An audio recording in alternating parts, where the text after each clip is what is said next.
I look down on all the people looking up at the big sky. Everybody's pushing one another around. Welcome to 2-Month Review. This is the podcast that's produced by the 3% Podcast, covering one book 2 months at a time. And the first book that we're going to be using in this series is the first book, the actual podcast, first everything, is Rodrigo Fresán's The Invented Part. So today we're going to cover that, talk a little bit about Fresán in general, how this is going to work, what our schedule is going to be, and talk specifically with Will Vanderhyden, who we have on the phone, who is the translator of The Invented Part. Hello. And I am also joined, as always, by Brian Wood, who is a writer here, living here in Rochester. Hey guys, how's it going? And he's got other things, but we'll get into those later. One thing that I want to say to start out with is that this is going live on May 16th, which is the official pub date for The Invented Part. Very cool. Where can you buy the book? Because I went to the library to try to get one because I don't want to buy books, because it's expensive. But if I did have money, where would I buy the book? So theoretically, the book is actually already available. It's available at all points in time through the Open Letter website. On the Open Letter website, if you go to checkout and you use the code 2, the numeral 2 month, you will get a discount off of the book and I believe free shipping. Otherwise, it's always available through Amazon. It's available at better bookstores everywhere. The book is shipped out already to all stores. By the end of April, it had shipped out to all of the bookstores across the country. So it should be widely available there. Your library should have it soon, in fact. Because it takes a couple steps for a library to get a book. It takes a little longer, but those will be on their way as well. So it should be, by the time you're hearing this, the book should be readily available through Barnes & Noble, through Amazon, through your local independent bookstore, through libraries, through the Open Letter website. So let me get this straight, though, Brian. You haven't read the book yet, huh? Well, no. Why would I have read the book already? It'd be dumb. You're going to read it as we go. Yeah, I'm part of the book club, man. All right. That makes sense. Have you read the book? Yeah, I mean, sort of. Skimmed it. Okay, yeah. As long as you got a general sense of what it is. So before we get into the book, though, Will, I wanted to talk to you maybe first. This has been a long process for you, I suspect, because this book is not short. One of the reasons we chose it to be the first one in this 2-month review is that it is long enough to read over 2 months where you feel like you're reading a decent amount of a book every week. So it's 552 pages in our edition. It is a lot of words. And I wondered if for a second you could talk about essentially like how you came to Fresán's work. Like, how did you first find out about him? And what's your process been like translating this book specifically? Yeah. So I first read Fresán in English in Natasha Wimmer's translation of Kensington Gardens. And that was probably around when it came out, I think 2007, something like that. I think that is when it came out. Yeah, and I thought it was amazing, and her translation is, of course, excellent. And then I that was right around the same time I was first starting to do literary translation at all myself, just kind of for fun. And so I ordered a bunch of his books. I read a bunch of his books. The first one I translated, or tried to translate, or translated a part of, was The Bottom of the Sky, which y'all are publishing sometime in next year, maybe. Yep. And I worked on that while I was actually in Rochester. Beyond that, I've kind of read everything he's written in Spanish. And so Fresán has 10 books now in Spanish, correct? 9 or 10. The new one. I think the 10th one is the new one. 3, 4, 5, 6. So I have Historia Argentina, Vidas de Santos, Trabajos Manuales, Esperanto, La Velocidad de las Cosas, Mantra, which we will be doing as well, Kensington Gardens, The Bottom of the Sky, which we'll be publishing, The Invented Part, and then The Dreamed Part. Yeah. Is that 10? I don't know. I lost count. I lost count. It's no, 9 it is 10. 10. It's 10. Okay.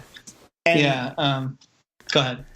What I was going to say too is like it's worth noting. So how many years? So you worked on Bottom of the Sky while you were a student here at the University of Rochester, where you got your master's in literary translation, and then we'll tell this story here. So I had met Fresán back when he first came out with Kensington Gardens as well at the Penn World Voices Festival, which would have been one of the first Penn World Voices festivals of this new way that they do it, because it existed many, many years ago and went dormant and then came back. And he was one of the people to show up at that. And that's the festival where Jonathan Lethem interviewed him, where some of the quotes that Lethem said about Fresán's work comes from.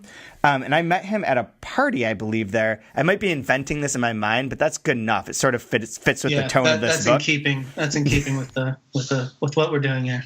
Absolutely. I met him at a party in which I met him and gave Margaret Atwood a glass of wine at the same time. And he had just had Kensington Gardens come out, which it was from FSG. And was a very interesting book, was well received, well reviewed. And I sort of knew him at that time because this is the way that FSG was pitching him as like one of Bolaño's friends, of Roberto Bolaño's friends, and that he was sort of the next Bolaño. Yeah. They really went for that. And I'm not sure that was something I wouldn't want to speak for him, but I don't think that he was a big fan of that approach, because it kind of distracted from his own work and sort of made him into one of many who was, just linking themselves to Bolaño, to try to get on that wave. Totally agree. I think, and we can talk about that as we go today and throughout the book, of like how close it actually is, like if there's any reference to Bolaño or anything like that, or who his influences are. But so afterwards, when you came to the university, it was many years later, and you brought up Fresán as a possible author for Open Letter to publish, and my thought was, well, he's got a huge author, or he's got a huge agent, he's got a huge publisher. His books are never going to be available to us. Like, it would be great to be able to publish him, but he's out of our price range or influence. And then little time went on, and then as it ended up, we talked to the agent, and everything worked out, and we were able to get the rights to, at that time, 3 of his books. Mantra, which is huge and epic, and is about Mexico City essentially, and is the one that we might in the end up publishing last, because it is. Yeah, that one's going to be crazy, because it's structured as an encyclopedia, or the middle section is structured as an encyclopedia. Right. So that's complicated to translate for a lot of reasons. So it's all alphabetically ordered, correct? Right. Exactly. So yeah. But yeah, no, that's a great book, and it's really about Mexico, Mexican identity kind of stuff, and it's hilarious. And then there's Bottom of the Sky, which is more of like an homage to like Vonnegut and Philip K. Dick, and is shorter than some of these other books and much more based in science fiction. Yeah, kind of an alternate history of science fiction, maybe. That's a good way to pitch it. Yeah, and yeah, it's a fascinating book. It's one of my favorite of his books. It's shorter. I think interestingly enough, it's the only one of his books that he hasn't changed and added to and edited in subsequent editions. And he wrote it while he was in the U.S., and it's very much set in the U.S. and in some ways related to 9/11 and the war in Iraq. It's fascinating. Absolutely is. That is something I want to get to too. Is that he doesn't necessarily write. We have this idea that people who are writing from a certain country will write about that country. So there's a lot of times people talk about like, oh, I want to read a book from a Romanian author to learn about Romania.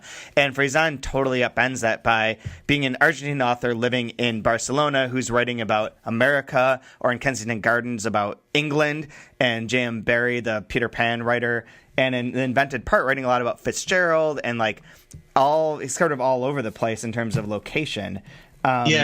Which is and that's something that I get into in an interview that I've done with him a bit. And he sort of describes it as something that's definitely an aspect of being an Argentine writer. Tracing back to Borges, who was himself obsessed with Anglophone literature, and sort of like looking outward, and like having a right to do that, because Argentina is sort of his response to my question about this is much more interesting than my description of it, but like being able to incorporate all of Western culture, because Argentina has sort of had influences from everywhere, and that's their right too. Worth noting here too that interview will be on the 3% website under this 2-month review tag. So once it's all ready, it'll be there, and everyone who's listening to this can access and read that. And then the Invented Part being the third one that we signed on initially, which I don't think at the time I knew was part of a projected trilogy. He didn't know either. Nobody knew. Okay. when that book came out, it was going to be the end of that book, and he was going to move on to something he hoped would be shorter. But he had a hard time letting go of it, and I guess, yeah, again, more about that will be in the interview. Yeah, it kept going and kept growing. So this sounds like the Marvel franchise. He's doing like a literary universe or something. Yeah, I mean his book. Yeah, I mean that's funny, but it's also sort of true across his whole body of work. It's kind of all connected and self-referential. But going back to the beginning, I had a quick question. Like, what attracted you so much to his writing? Is it the style, the subject? What made you kind of just want to go deep into his work? It was sort of like nothing else I had read, but at the same time, full of references to writers that I loved, and also like seemed to be part of a more, I don't know, I want to say more global postmodern tradition. I love reading Pynchon and writers like that, and he's hard to compare to Pynchon, except that they're both like encyclopedic in the scope of their works, but maximalist and sort of in their style in terms of cramming everything in. But that sort of writing, the big sort of the book, big sort of big postmodern books were something I was way into at the time, and he seemed to be doing that. And coming from Argentina, and I was reading lots of Latin American literature at the time, so it sort of just fit that way. I think he does have the Pynchon thing too, in the sense this will come up a lot in the future weeks, but in the way that he plays with the idea of media and how you approach a scene. So like Pynchon does a lot of shifting of point of view and coming at it in a way that it's always literary, but it's described as if it's being part of a movie or part of a song or part of a commercial or things that are like other types of form, using that as sort of the template for describing a scene. And I think Fresán does that too. So I think I see some more connections to Pynchon beyond even the maximalist part of it. Yeah, if you get into specifics, I think there are. I've never actually asked him about, he doesn't, Pynchon isn't a big reference point for him, like a lot of other writers are. Even other American maximalist writers like Barth or something like that. David Foster Wallace. David Foster Wallace, definitely. Yeah. So they all like to kill forests with these giant freaking books, basically. Yeah. And they hate technology. No, I'm just kidding. Yeah. That's very true, though. Because Rodrigo does not he hates ebook. Yeah. Well, I mean, the narrator of The Invented Part is not him exactly, it's an exaggerated version of his views, and I think he really enjoys getting to say all the things he doesn't get to say in everyday life. But he uses technology, he's got an iPhone. Yeah. So, he emails. He's very good at email. Yeah, he's on top of it. He's not quite as anti-technology as the narrator of The Invented Part. Very good at email. I put that on my resume. He is incredible at email. He responds within oftentimes within 15 minutes of when you send him an email, and oftentimes they're complicated emails when we're corresponding about stuff related to whatever obscure question about the book or the translation, and he's on top of it. Like, for instance, the interview that I'm doing with him, I worked for all week coming up with these questions, and then he sent it back to me within 3 or 4 hours. And the scope of the responses is massive. It's just and I'm working on translating it right now. It's crazy. He's on a different level in the way his mind works, I think. So I have 2 questions for you that are not necessarily related, but that reminded me of it. One is, why don't you summarize what this book is for anyone who's listening and has not encountered it yet, or how you pitched it to anyone? And then secondly, how many pages of this did he add in the process of it being translated? Okay. Yeah. First question first. He added about 60 pages. Wow. And they're also in the second edition of the Spanish version. They're included there too. So yeah, the book. it's a big, massive, as we're sort of talking about, huge scope, 3-part, actually 7-part. The middle part is divided into 5 parts. They're all novel or novella length parts. And really it's about each part sort of approaches from a different way the method or process of writing a book for this writer that is him but isn't him. And yeah, there is a plot that runs through all of it, and it kind of it's kind of not so relevant. I mean, it is, but it isn't. It frames him. Tell us about the book. There is a plot. Well, Chad, you can summarize the plot. Like, it's, that like we did it a million times, like on our, in the jacket copy or whatever. That has a great summary of the plot. Yeah, and the jacket copy will post it online, but not to crib from that, but just to go from like my own telling of it now. I mean, the main concept is that there's a writer who's written a number of books who, after he has had a certain amount of success and trends are turning, things are going on with his life, wants to merge with the God particle at the Large Hadron Collider, or CERN, so that he can then sort of transcend space and time and be able to manipulate reality at will. And so the book sort of tells from a number of perspectives that author's life and creation and ideas about how art gets created, with that sort of in the background, that maybe he was successful and was able to merge with the God particle and, have this ethereal voice that can sort of interject itself into reality at times. Yeah, there are parts that are written as if it was successful, and then the last part, and I don't want to spoil anything here, kind of undercuts everything. Yeah, that'd be a pretty dick move since I haven't started it yet, but feel free, go ahead. Yeah. Well, I mean, like I said, the plot is not it's not really what it's about. It's more about, the style and about a process, describing a process for writing a book. And that sounds dry and uninteresting, but it's incredibly entertaining because his style is really engaging, has a lot of momentum, and he's very creative in his use of form. No, I cheated and started reading the beginning of it last week, and it's really incredible. What it's about doesn't matter. You just immerse yourself in the actual joy of his writing. It's incredible. Oh, I'm glad. I'm so anxious to see what readers think of it. So it's good to hear that. Yeah, me too. I think so far there's been one preview review. There's been a few, actually. There's been a few reviews, but the one that's most notable is that Kirkus Review, which is one of these trade magazines that reviews books for the directed towards other libraries or towards other reviewers, gave it a starred review and highly praised it.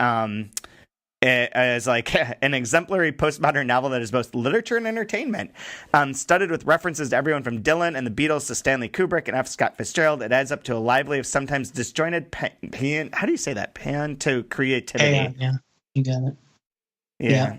So it is one of the things that I know we're going to be talking about in the first episode of this, or the first section when we talk about that, is the number of pop culture references that there are.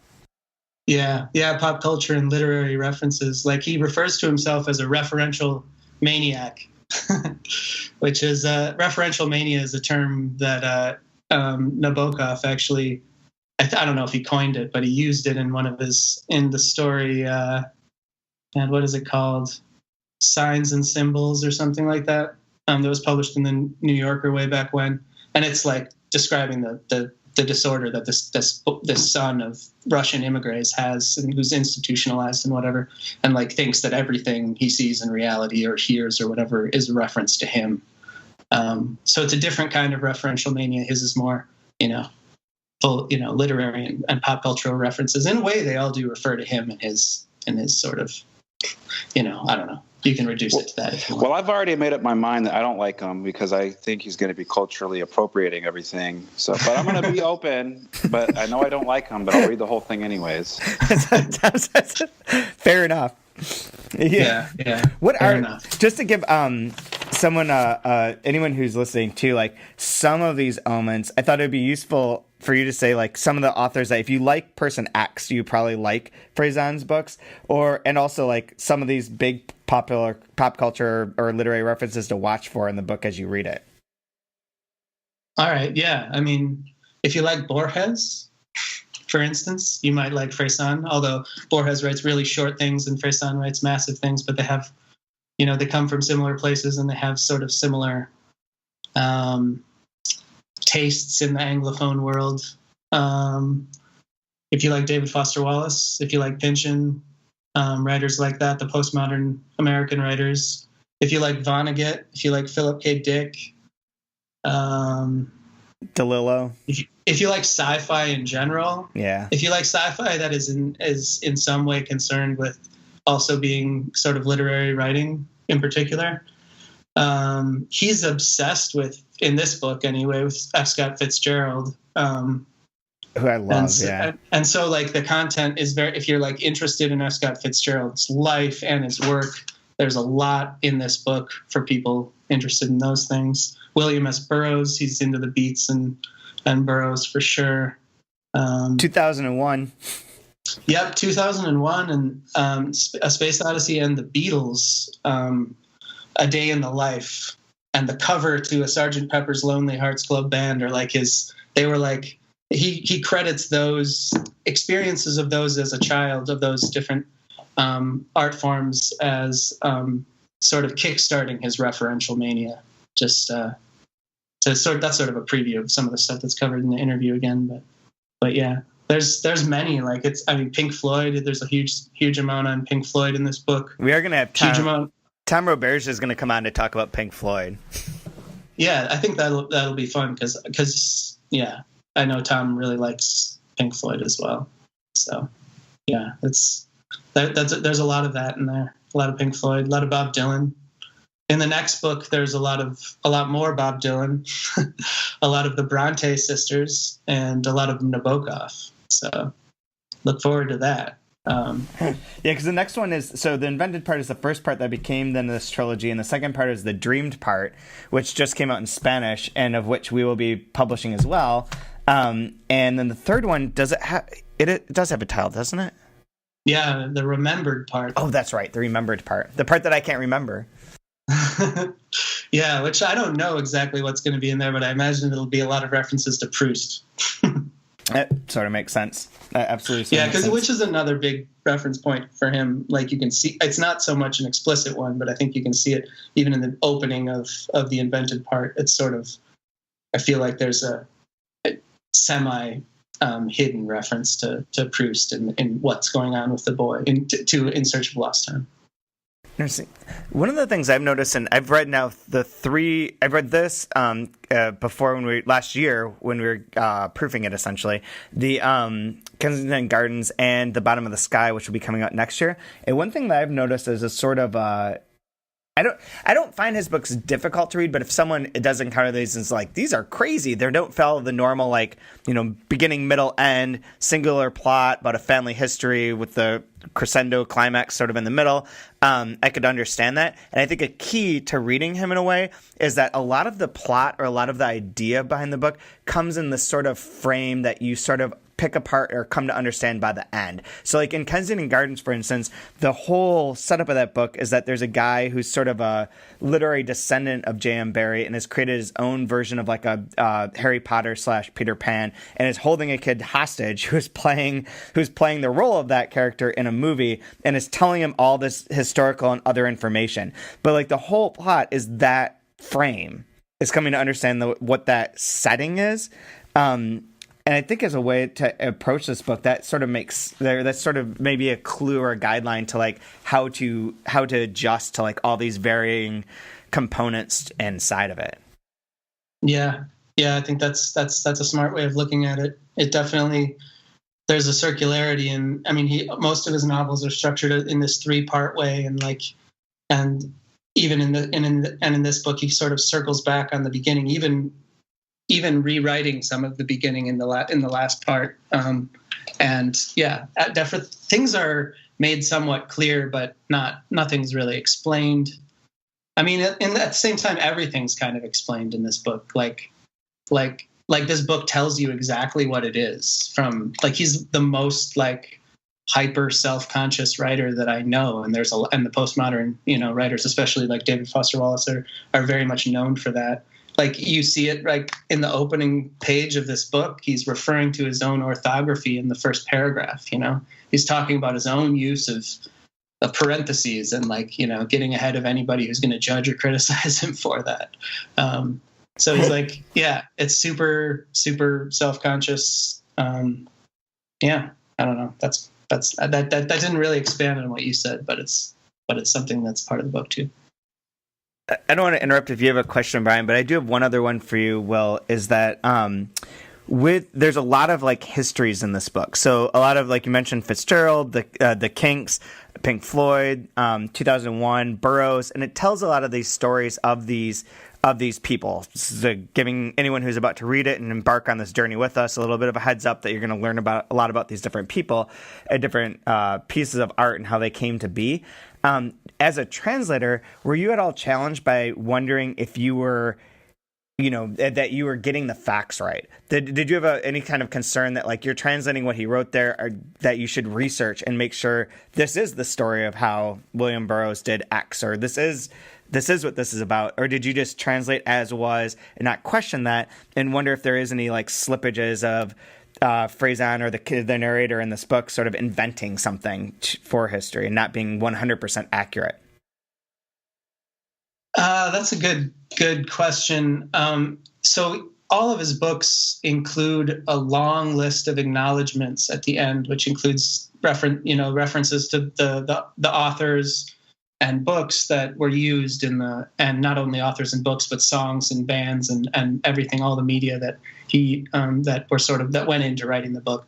And so like for the case of the Burroughs and Joan Vollmer story that gets told in there, there's a lot of biographies and stuff that he refers to and stuff in the back. So I'm able to find those if I think if I'm worrying about getting the facts straight, I'm able to find those books and read them and sort of figure it out. But it's also, he also does those stories. He does what he wants with them. It's fiction. So, he's not beholden to the facts of those stories. And so I don't think the translation is either, to a certain extent. Like they're playing with reality. They're not like trying to retell the history exactly, if that makes sense. Yeah, absolutely. I like that there's a few things that are in parentheses in the back list of all of the, I mean, this is pages. There's essentially 2.5 pages of references that are in like single paragraph format. So it's not like one, like a list. It's like a ton of stuff. And there's a few things that are in parentheses, including you and I. We're both in there, thinking both of us in the middle. And also there's a great one that just says, it's listing like Ray Davies and the Kinks, Marta Diaz, Ignacio Echeverria, William Faulkner, almost. I know, that one's hilarious because I mean that's a big thing that comes up, and I just saw that myself. It comes up in the book that the narrator of the book is trying to read Faulkner all the time, but never has really. And it's funny because Faulkner is like considered to have such a big impact on Latin American writers, like he's referred to all the time. And I think he plays with like the different tropes of Latin American fiction and our ideas about it.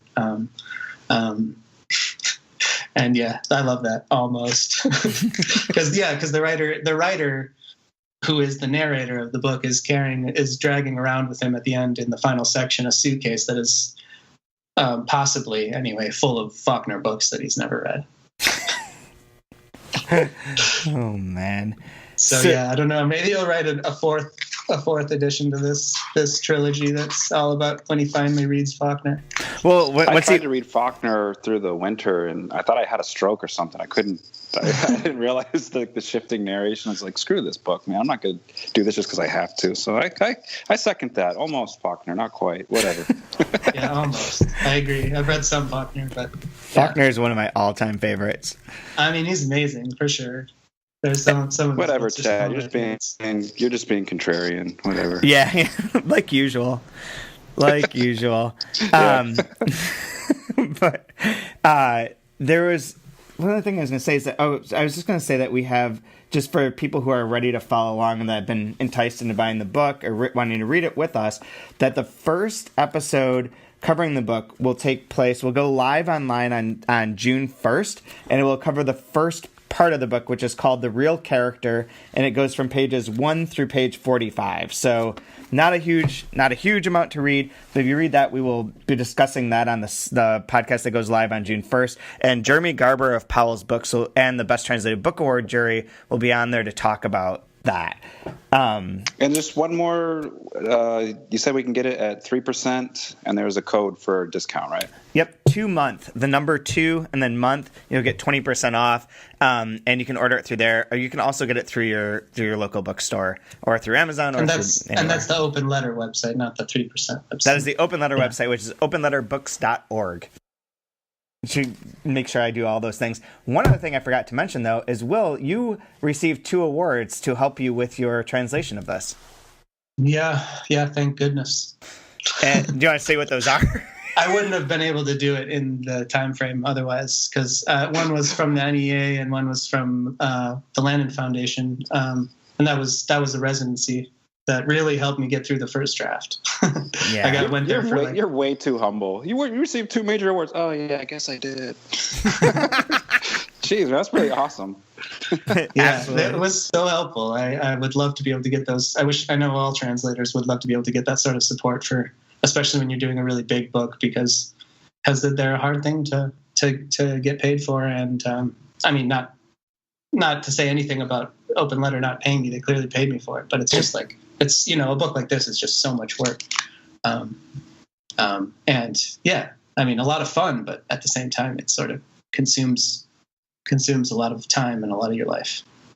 Absolutely. But, so what other, do you want to pitch any other books that you're working on or projects you're working on, or any other books that you think people of your translations that people should check out? Well, I would say they should check out the Labe books you guys have published. Right on. Navidad Matanza and Loquela, I think, are Labe's one of my favorite writers and just an awesome guy. And we're going to do another one of his books in the next couple of years, right? Yep. That's sort of the plan. Absolutely. We have the contracts there signed. Nice. And I'm working on a book by another Argentine, a woman, Fernanda Garcia Lau. Mm-hmm. And the book is called Out of the Cage. And Phoneme will be publishing that, let's see, in 2018 sometime, I think, in the fall maybe. And yeah, that's super awesome. She's crazy. I mean, another crazy Argentine who's, that's all I'll say about that. I've also translated a collection of her poetry that I think they're going to publish. And those are that and the Labe and the next Fresán. Those are my projects right now. I'm getting married next week, so I'm, Oh, that's brutal. Sorry. Dealing with that. And going to Puerto Rico, so it'll be fun. Yeah, that's amazing. Super they'll amazing. Appreciate the business. Ouch. Oh man. And Brian, do you want to, I should say that everyone can follow, if you go on 3%, where you can see the post for this podcast, some other links on there. And we will be posting additional things about the books that go up, that are about the invented part or about anything in the 2-month review that goes outside of the podcast themselves. But we will also, in addition to that, on Goodreads, if you're a Goodreads user and member, if you go to the community section and go to groups and type in 2-month review, you will find a forum, essentially, where we will be discussing each of the episodes and parts of the book. So if you want to join in, you're more than welcome to come in, throw out your comments. We'll read some of them online and react to them, or read some of them on the podcast and react to them as we can. You can also always follow Open Letter Books at the Open Letter Books Twitter handle, which is open_letter. But Brian, do you want to plug your work and your Twitter and mostly pictures of your baby? I'm on Twitter at BrianWood_. I don't tweet much, but now that NBA is going into the playoffs, I'll start doing some NBA tweets because that's what's most important right now. But wait, who are you guys rooting for in the teams that are left in the NBA? Okay. Oh, I've been a Warriors fan since like 1986. So unfortunately, I'm part of that bandwagon group now. So I mean, they're a fun team to watch. Oh yeah, you get it's like watching WWE. You get people getting hit in the balls, and they're squabbling. So yeah, can't wait. Yeah. No, so at Brian Wood _ I'll do some more literary stuff if you're interested in that. And but no, in all seriousness, congratulations, Will. That's really awesome. You're one of the nicest guys, most humble guys, and can't wait to read your translated work. Well, thanks, man. I hope you enjoy it. It'll be fun for you, I think. Absolutely. So we'll be back in like 2 weeks with the first part, the real character, which is pages 1 through 45 of Fresán's The Invented Part. So for now, I don't have anything else to add. Peace. Everybody have a good time, and congratulations, Will. Have fun in Puerto Rico, buddy. Yeah. All right. Thanks, Brian. Thanks, Chad. Congrats.